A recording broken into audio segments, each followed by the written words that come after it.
People who don't have playlists and just hit shuffle on their liked songs need to be in prison. You're gonna go from...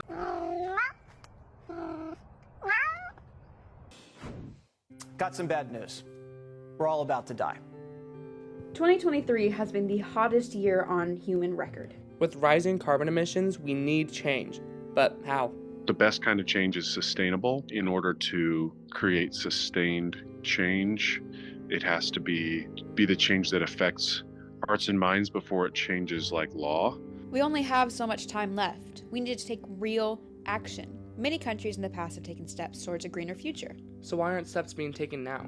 How much more damage has to be done? It's time to see how the place we call home is truly doing. Carbon dioxide is a trace gas in our atmosphere and oceans. It is a byproduct of cellular respiration. It is also a greenhouse gas, a byproduct of human activities. It's the unnatural production of these gases that is the biggest concern, burning fossil fuels as the #1 source of carbon emissions. Represented by the graph, around 70% of these emissions are carbon-based. Other byproducts are methane, nitrogen, and especially F gases, because these do not disappear. So once they are in our atmosphere, they stay. This graph demonstrates the monthly changes in temperature from 1880 to 2017. Temperatures can be seen going as high as 2.3 degrees Celsius of July 2017. We have a local Oklahoma meteorologist to help out in some key details. There are so many changes that have happened in my lifetime, and nobody was really worried thinking about using fossil fuels or anything else because you were born into it. Kind of how you guys are looking at it, just like, is this the norm? Because the norm seems to be changing. We're adding these negative things into the atmosphere and into the environment that are going to be causing problems for future generations. Do you think it's essential for people in our generation to take action? It is necessary that the future generations, such as you guys, will find a way to find energy balance somewhere. If we don't change anything, where do you see our planet's health going? I've always thought that if we don't take care of the planet, we're in trouble, no matter what. And I've thought that for a long time. I tell people too who are like paranoid of like, well, the climate's changing, everything's changing, and it's like, yeah, and it has for a long time. As we look forward, something needs to be done sooner than later.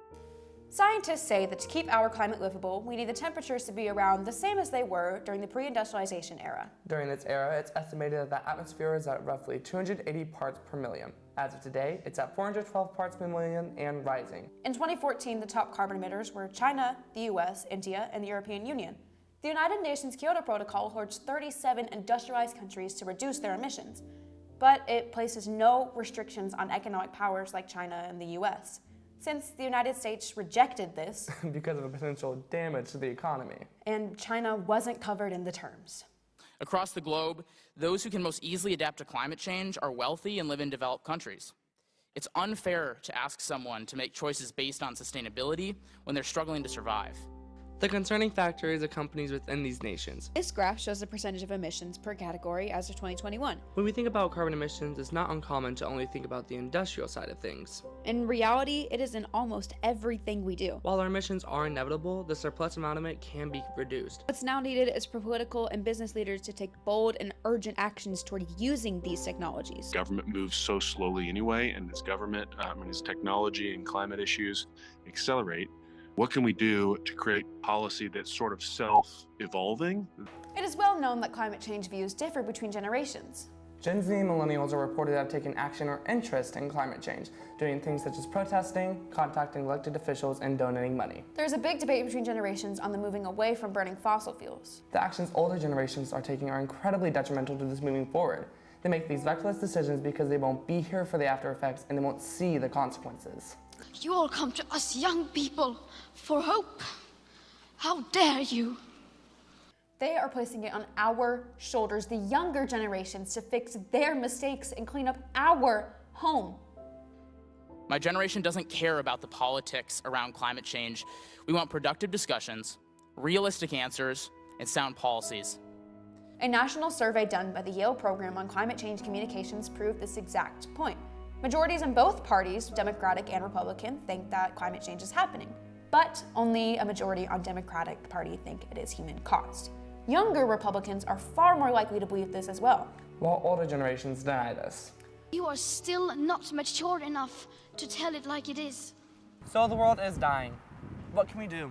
Climate change conversations are often dominated by hopelessness and despair.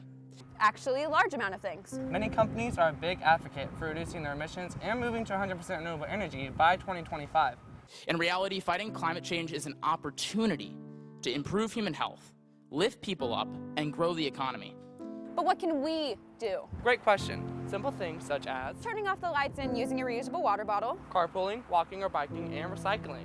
We know you may feel small in the grand scheme of things. But every action counts. We, the people, have a say. The burden of change should not be on us. The government needs to hold those with power accountable. Demand change and use your voice.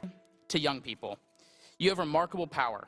The world is listening with open ears and hearts to our voices and voices just like yours. Stand for what you believe in, uplift the world, and don't back down. Climate change is about our future, and people need to hear you and us. We didn't start this fire. But we have and will continue to fight.